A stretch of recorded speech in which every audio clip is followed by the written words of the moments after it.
সম্পৃক্ততার বিষয়গুলো ডিটেইল আমরা মিডিয়ার সামনে বলতে চাই না। আদালতে যেটা উপস্থাপন করা হয়েছে আপনারা জেনেছেন, সেভাবে আপনারা রিপোর্ট করবেন।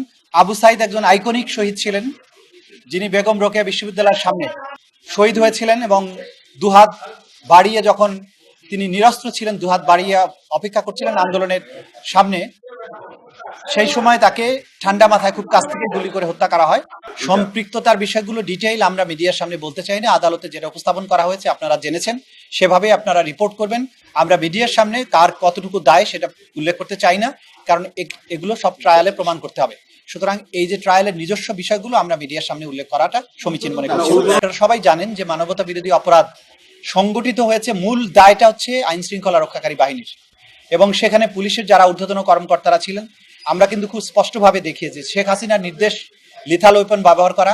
শেখ হাসিনার নির্দেশটা গিয়েছে প্রথমে স্বরাষ্ট্রমন্ত্রীর কাছে, স্বরাষ্ট্রমন্ত্রীর কাছ থেকে পুলিশের আইজিপির মাধ্যমে পুলিশের সমস্ত কমান্ডের অধস্তন যত কমান্ড আছে তাদের কাছে গিয়েছে। সেখানে বলা হয়েছে প্রাণঘাতী অস্ত্র বা লিথাল ওয়েপন ব্যবহার করে ছাত্রদেরকে হত্যা করার জন্য। সেই নির্দেশের ধারাবাহিকতায় রংপুরে অপরাধটা সংগঠিত হয়েছে। সুতরাং সুপিরিয়র দায় হচ্ছে শেখ হাসিনার, আসাদুজ্জামান খান কামালের, আইজিপির, এবং তারপরে পুলিশের রংপুরের যারা ঊর্ধ্বতন কর্তা ছিলেন তাদের ব্যাপারে ঊর্ধ্বতন দায় এখানে এই মামলাতে পাওয়া গিয়েছে এবং তাদের ব্যাপারে চার্জশিট দাখিল করা হয়েছে। এবং পাশাপাশি অক্সিলিয়ারি ফোর্স হিসাবে আওয়ামী লীগ, যুবলীগ এবং বিশ্ববিদ্যালয়ের ভিসি সহ বিশ্ববিদ্যালয়ের প্রশাসন এই ছাত্রদেরকে আন্দোলন দমনের ব্যাপারে পুলিশকে কিন্তু সরাসরি নির্দেশনাও দিয়েছে। এই হত্যাকাণ্ডের মাধ্যমে জুলাই বিপ্লবের আন্দোলন অনেক বেশি গতি পায় এবং সারা বাংলাদেশ জুড়ে আপামর সাধারণ ছাত্রছাত্রীদের সাথে বৈষম্য বিরোধী আন্দোলনের সাথে একাত্মতা প্রকাশ করেন এবং দিনে দিনে আন্দোলন তীব্রতর হয়।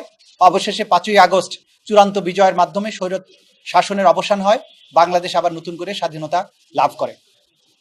এই যে আবু সাইদের হত্যাকাণ্ড, সেই হত্যাকাণ্ডের ব্যাপারে দীর্ঘ তদন্ত শেষে আমাদের আন্তর্জাতিক অপরাধ ট্রাইব্যুনালের তদন্ত সংস্থা তাদের রিপোর্ট দাখিল করেছিল।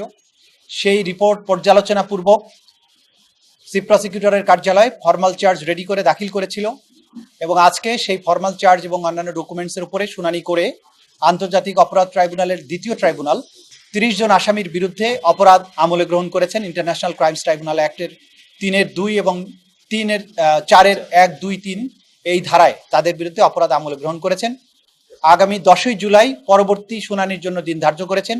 ওই দিন যে 4 জন আসামি গ্রেপ্তারকৃত আছে তাদেরকে গ্রেপ্তার দেখানো পূর্বক তাদেরকে উপস্থিত করানোর জন্য জেল অথরিটিকে নির্দেশ দিয়েছেন এবং বাকি যে 26 জন আসামি আছে তাদেরকে গ্রেপ্তার করে ওই তারিখে হাজির করার জন্য আইন শৃঙ্খলা রক্ষাকারী বাহিনীর প্রতি নির্দেশ দিয়েছেন। সেই দিন আসামিদের উপস্থিতির পরে বিচারের জন্য যে স্বাভাবিক কার্যক্রম সেটা গৃহীত হবে। যদি সকল আসামি গ্রেপ্তার করা না যায় তাহলে পলাতক আসামিদের ব্যাপারে স্টেট ডিফেন্স লয়ার নিয়োগ করার জন্য আদালত আদেশ দিতে পারেন এবং তার মাধ্যমেই আনুষ্ঠানিক বিচারের যাত্রা শুরু হয়ে যাবে। তো যেহেতু একটা আইকনিক ঘটনার বিচারের তদন্ত আমরা শেষ করতে পেরেছি, আমাদের তদন্ত সংস্থা শেষ করতে পেরেছে, আমরা আনুষ্ঠানিক অভিযোগ দাখিলের মাধ্যমে এই আনুষ্ঠানিক বিচারের যাত্রা শুরু করতে পেরেছি। আজকের এই মুহূর্তে আমরা জুলাই বিপ্লবের শহীদদেরকে আরেকবার স্মরণ করছি এবং দেশবাসীকে এটা আশ্বস্ত করতে চাই যে আন্তর্জাতিক অপরাধ ট্রাইব্যুনালের তদন্ত সংস্থা এবং প্রসিকিউশন দিনরাত আপ্রাণ চেষ্টা করে যাচ্ছেন এই বিচার, যেটা জাতির একটা বড় প্রায়োরিটি, এবং ভবিষ্যতে এই অপরাধের রিকারেন্স ঠেকানোর জন্য রাষ্ট্রকে যে জায়গায় যেতে হবে সেই জায়গাটা নির্ধারণ করার ব্যাপারে আমরা দিনরাত কাজ করছি। ইনশাআল্লাহ ক্রমান্বয়ে সবগুলো মামলার তদন্ত রিপোর্ট পাওয়া যাবে এবং বিচার প্রক্রিয়া তার নির্দিষ্ট গতিতেই এগিয়ে যাবে এবং বাংলাদেশে ন্যায় বিচার প্রতিষ্ঠিত হবে।